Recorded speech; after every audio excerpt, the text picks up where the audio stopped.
স্নান করা হয়ে গেছে।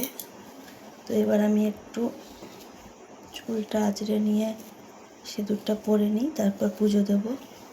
তো ভিজে চুল আঁচড়ালে চুল বেশি ছেড়ে, তাই আমি সামনেটুকুই আঁচড়ে নেব, তারপরে চুলটা শুকোলে তারপরে পুরো চুলটা আঁচড়াবো।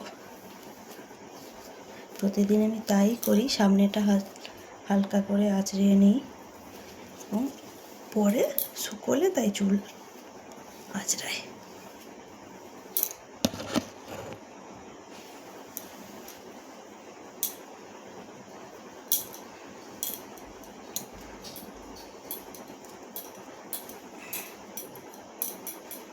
যাই হোক, আমি সিঁদুরটা পরে নিই, পুজোটা দিয়ে আসি।